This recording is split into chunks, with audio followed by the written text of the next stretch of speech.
尊重别人，优秀自己。人自有两笔，一笔是写自己，一笔是写他人。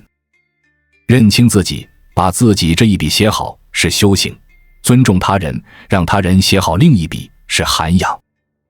唯有如此，人才能够更加圆满，人才得以相互扶持。为人处事，内攒能量，发自己的光就好，永远不要向外延伸，去吹灭别人的灯。一，不是所有的鱼都生活在同一片海里。曾经看到过这样一个哲理故事，森林里的燕子和蝙蝠互相都看不顺眼。燕子不理解蝙蝠的夜出早归，觉得它是瞎折腾；蝙蝠受不了燕子白天的吵闹叽喳，认为它是精力过剩。他们互不相让，坚持己见，总是认为对方才是错的一方。直到有一天，他们又在为此争论时，路过的猫头鹰随口说了一句：你们俩的习惯都完全相反，得出的结论又怎会相同？生活中也不乏类似乳之蜜糖，彼之砒霜的事。站在山顶的人看到的是汪洋一片，还在山腰的人目及之处皆是荒凉。不同的位置，不同的生活，造就不同的三观，不同的选择。托尔斯泰说过：你不是我，怎知我走过的路，心中的苦与乐。有些东西我们没见过，不代表不存在；有些事情我们没历经，不代表不伤人。要知道，不是所有的鱼都生活在同一片海里，人生的活法也没有统一的标准答案。民国时期与张爱玲接触过的人，大多都说她性格冷漠，故作清高。可邝文美在和张爱玲成为挚友后，才渐渐发现张爱玲的很多行为都是情有可原。总是不苟言笑，并非目中无人，只是因为她高度近视，不习惯戴眼镜。不喜欢外出赴宴，不是孤傲摆架子，而是她患有严重的过敏症。经常拒绝聚会邀请，更不是瞧不起人，只是她习惯了在夜间写作，白天时再起不来而已。作家一书曾说，一个人真正成熟的标志，就是发觉可以责怪的人越来越少。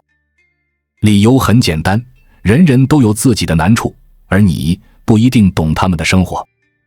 每个人都有自己的生活方式，你苦苦追求的，不一定是别人也想要的；你不以为意的，或许是别人用尽一生才能得到的。世界没有那么多非黑即白的事，真正见过世面的人会打心底里尊重每一种生活。二，以己夺人是在出卖你的浅薄。先贤圣人孔子曾在《论语》中告诫世人：己所不欲，勿施于人。诚然，将心比心，换位思考，不把自己都觉得痛苦、难受的事强加于别人身上，是一种美好的品德。但世界上并没有真正的感同身受，每个人对幸福的理解不同，对生活的选择也就不一。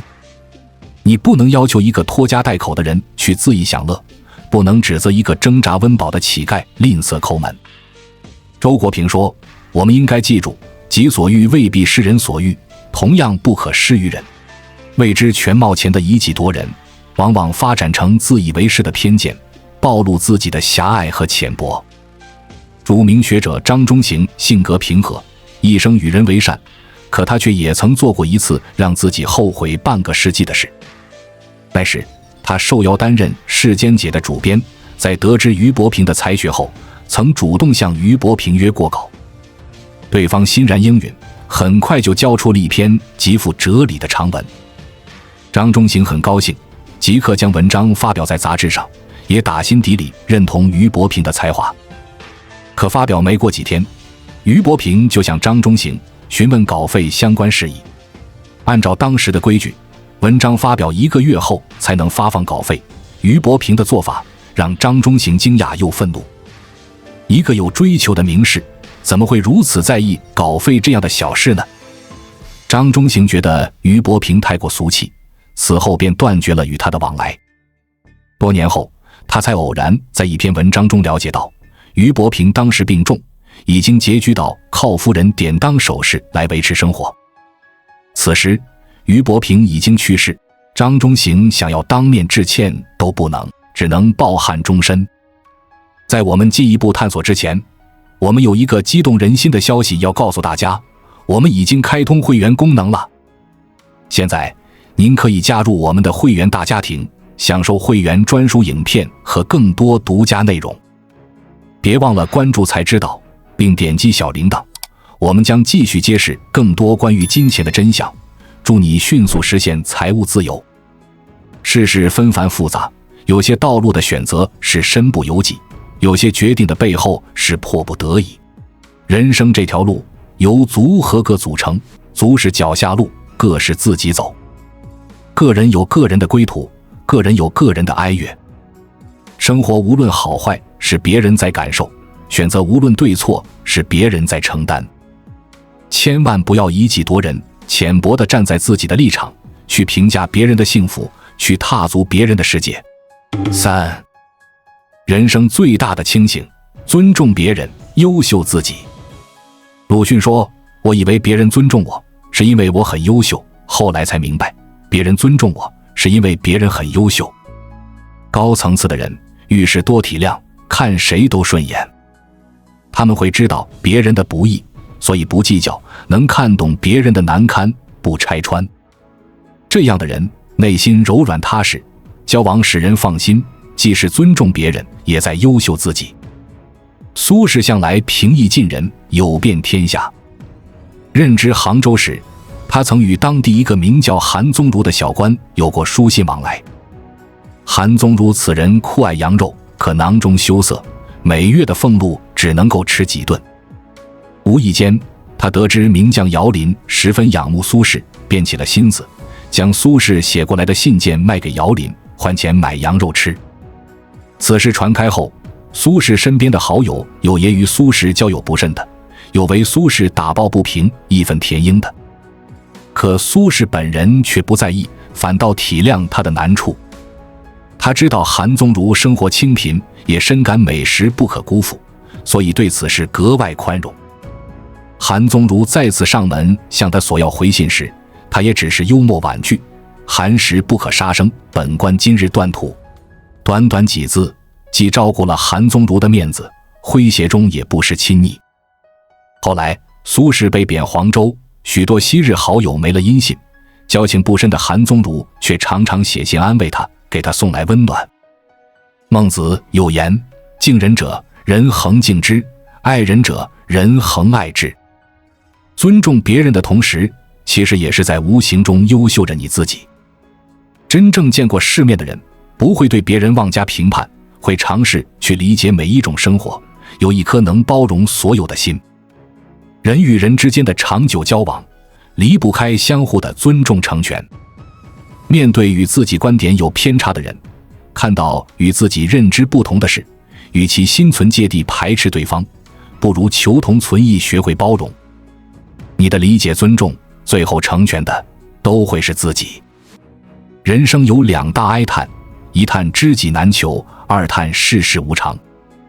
我们明白，这一生会接触许多人，会经历了许多事，唯独有一样东西不想触碰，那便是无常。作家田维在《花田半亩》中曾这样写道：遗憾是长长的，孤独是长长的，生来是品尝苦味，生来便是看尽无常变幻。当你明白无常，你就不会张扬，今日华丽风光，明日可能狼藉一场。当你明白无常，你就不会悲伤，今日愁云惨淡，明日可能满天阳光。当你明白无常，得有什么喜，失有什么伤，得失也不过空花一场。当你明白无常，一切都觉得正常。真正时时看见，看着无常的心，获得真正内在的平静安详。人生无常，心安便是归处。《红楼梦》里有这样一句话：喜荣华正好，恨无常又到。人这一辈子，即使一生荣华富贵，但是最终也逃不过生死无常，旦夕祸福。生老病死，爱别离，怨憎会，求不得，五阴炽盛。婆娑世界，众生皆逃不过这几种苦。与其苦苦生忧，忧而生怖，不如练就豁达心境，苦中作乐。庄子就是这样一位智者，面对生死能够保持从容的态度，活出逍遥的人生。妻子死了，庄子失去了相依为命的伴侣，他让内心的悲痛化为对生死的达观和对世俗理智的蔑视，鼓盆而歌。歌曰：生死本有命，气行变化中。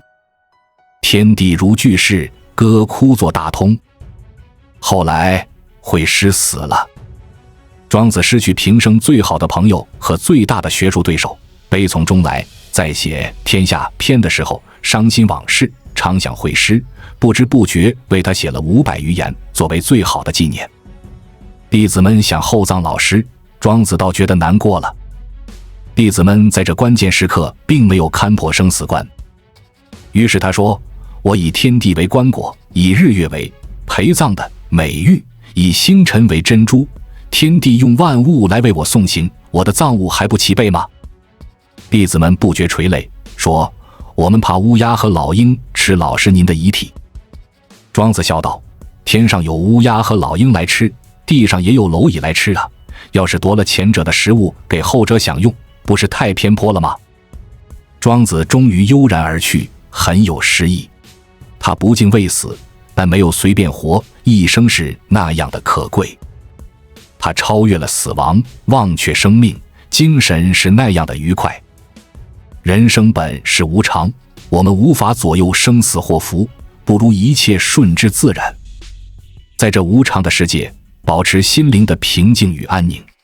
当你明白了无常，你就不会张扬。人生无常，我们永远不知道下一秒将会发生什么。多少人把自己一生的心血都用于追求荣华富贵，最后才发现是非成败，荣华富贵都会转瞬成空。我们空手而来，注定什么也带不走。百年世事三更梦，万里江山一举起。庄子在蒲河上悠哉地钓鱼，楚国国王派2位大臣去请他做官，他们对庄子说：我们的楚王想用国内的事务麻烦您啊。庄子却是握着钓竿头也不回，他说：我听说楚国有只神龟，死的时候已经活了3000岁，国王用锦缎包好他的遗骨，供奉在了神坛上。你们说这只龟，他是愿意在死后变成一把骨头受人珍藏呢，还是情愿活着在烂泥里摇尾巴呢？2个大臣说：他自然是更愿意在烂泥里摇尾巴。庄子说：大人请回吧，我也要在烂泥里摇尾巴。自古世多无常，荣华富贵草上霜。顷刻一声锣鼓响，不知何处是家乡。千万莫把善人伤，若生艰辛必遭殃。物去人非总易逝，人间正道是沧桑。无常乃是人生常态，该看轻东西的看轻一点，该简单地方的简单一点。一个人的心灵简单了，他的世界才能简单快乐。曾经有一位朋友问起，我活了大半生，到现在都不是很清楚，做人是张扬一点好，还是低调一点好？我回答他，这世上有2种命运，一种是先甜后苦，另一种是先苦后甜。若你想要先苦后甜，那就低调一点行事，但是如果你想先甜后苦，张扬一点也无妨。人活一辈子，每个人的生命都是有限的，人生当中很多的机会也是稍纵即逝的。珍惜自己的人生，便不能太过轻狂，做太多令自己悔恨的事情。毕竟古希腊哲学家赫拉克利特也曾提示过我们，人永远无法同时踏入2条一模一样的河流。人生是一段买不到后悔药可买的旅程，正如唐伯虎的绝笔：生在阳间有散场，死归地府也何妨？阳间地府俱相似，只当漂流在异乡。年少可以轻狂，成熟则需要沉淀。公元1739年，清代中期的重臣张廷玉完成了《明史》，比心学大师王阳明大2岁的唐伯虎，终于在史书上有了属于自己的一笔。《明史》对于唐伯虎的记载篇幅不重，只有短短的265个字，归根结底也只有1个字，那就是狂。年少轻狂未必是件坏事，一个年轻人没有几分义气，那岂不是枉为少年？更何况唐伯虎从小就是世人眼中的天才。弘治11年，南京应天府举行乡试，18岁的唐伯虎参加了这次考试，并且考上了第1名，成为应天府的解元。要知道，范进54岁才考中秀才，唐伯虎的起跑线是很多普通人的终点线。而少年王阳明在10几岁的时候，对着自己的父亲说了5个字：我要做圣人。虽然同是江浙人，也同样是天才，但是唐伯虎终究不是王阳明。为什么要这么说呢？毕竟大明王朝的状元的儿子和小酒馆老板的儿子处在不同的阶级，他们生活在2个不同的世界里，各有各的悲喜。在那个万般皆下品，唯有读书高的年代，商人的社会地位并不高。我们不得不承认，阶级这件事一直都存在。唐伯虎就像是平凡的你我一样，只是小人物，没钱、没权、没后台，有的只有自己的双手和闯荡世界的勇气。不过幸运的是，他有才华。更幸运的是，他生在了一个自由的时代。唐伯虎正好赶上了明中期资本主义的萌芽，商人的地位稍有改善，也可以参加科举了。此时的唐伯虎想要改变命运，也只有像我们中的大多数人一样，削尖脑袋往上拱。把脑袋削尖的方法只有一个，就是趁着自己年纪轻轻中的秀才，继续参加科考，争取早日出人头地。大考在即，他却没有像其他考生一样学习，而是去青楼消遣，并且被当场抓住，险些毁了自己的仕途。一个年轻人有些狂气，我们可以称赞他少年壮志，意气风发。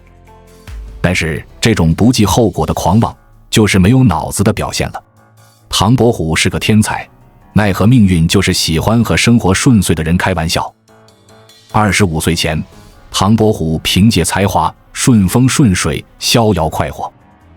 可是在25岁这一年，唐伯虎的家人相继离开了这个世界。这一年，那个狂放不羁的年轻人唐伯虎消失了，取而代之的是压抑痛苦的唐白虎。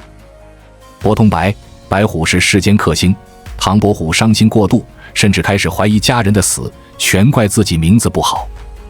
一切的苦难使得这个20多岁的男人少年白头。看到昔日意气风发的好友日渐消沉，唐伯虎的发小祝枝山出现了，他安抚唐伯虎：唐兄，人生本来就是悲喜难测的，你一定要振作起来，回到考场上拼一拼，功名考上了，何愁家业不兴？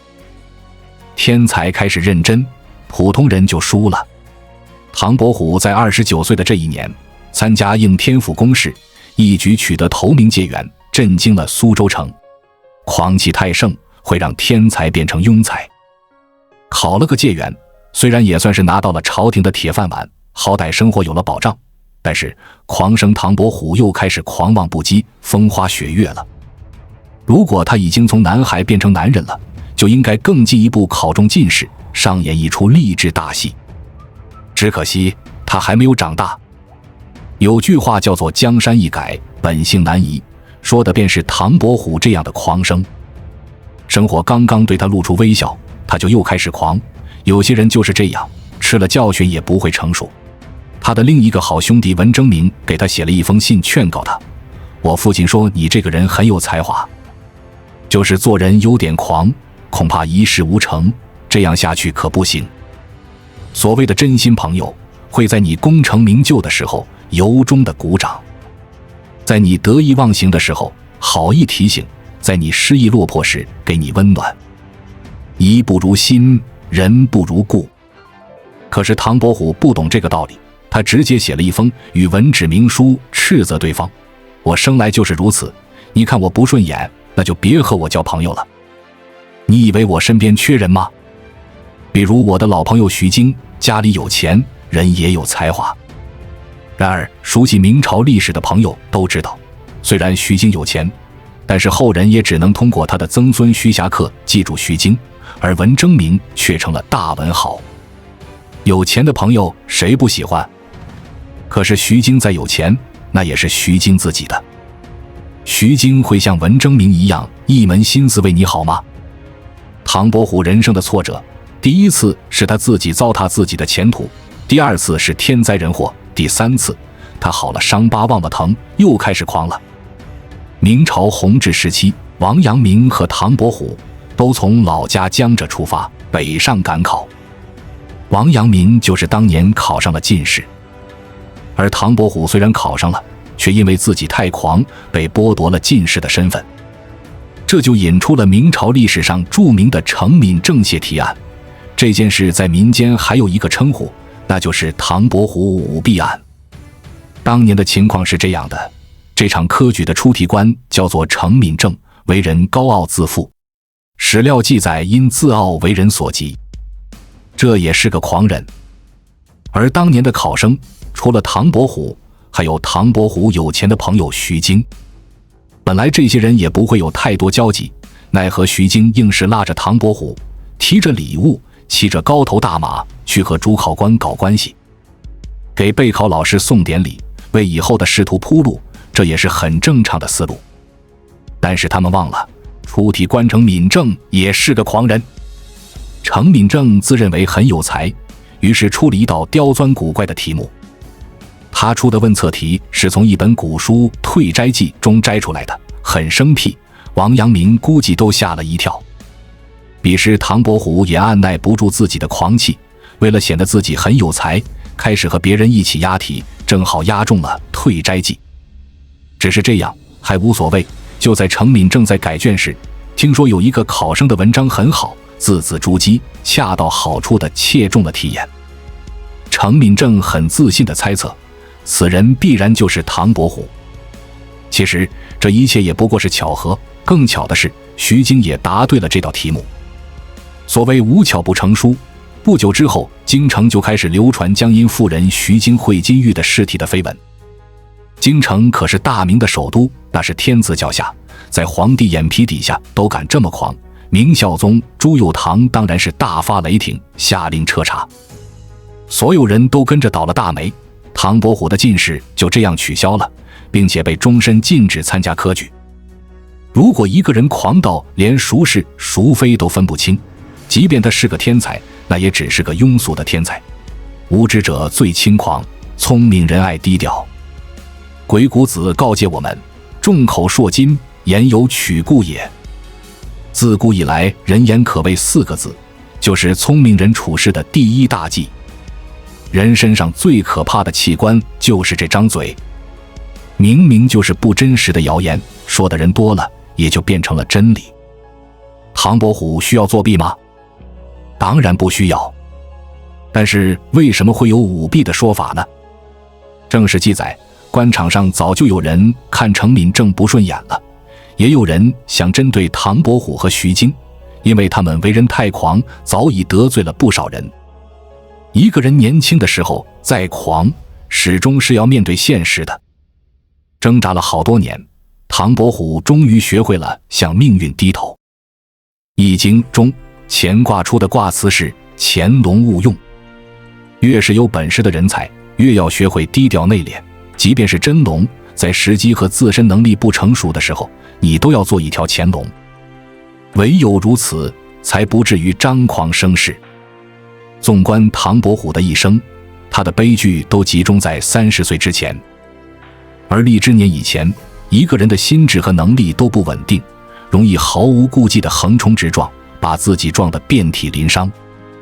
这时候最聪明的做法就是当一条潜龙，一边充实自我，一边耐心等待机会。只可惜这个道理唐伯虎明白得太晚了。做人终究要学会谦逊处事，终有一日，时间和现实会磨平一个人身上所有的棱角。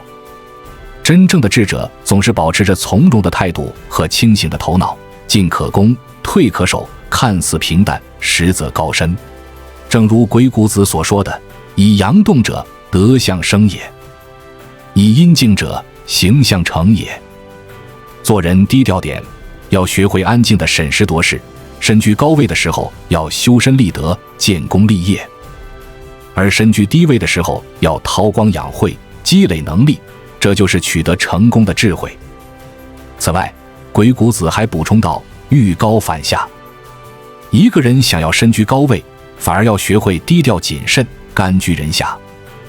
缺乏沉淀阶段的人生，终究不是完整的。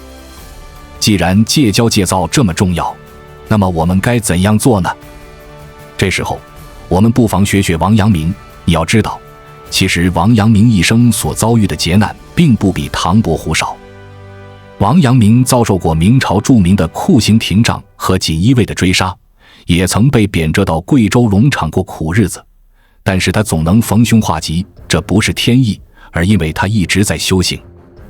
感到内心难以安定的时候，唐伯虎起哄押题，王阳明学会了静坐。不想看书的时候，唐伯虎跑去青楼惹是生非，王阳明则是更认真地看书。人成才的过程，就像是春天的花朵盛开的过程。对于这个世界知之尚浅，就过早地打开花苞，只会感受到春寒料峭。唯有和深春的百花一起开放，才能看到春色满园。今天低调做人，是为了明天可以高调做事。一味的低调，才是最深层次的炫耀。余华在《活着》一书中写，生活是属于每个人自己的感受，不属于任何别人的看法。人生是一本书，包罗万象，各有各的版本。人生是一条路，四通八达，各有各的选择。为人最大的修行，莫过于不会轻易被别人打扰；处事最大的修养，莫过于不去随意打扰别人。我们这一生，永远不要去吹灭别人的灯，发好自己的光，才是最重要。关注我，我是才知道，带你解锁更多金钱的真相。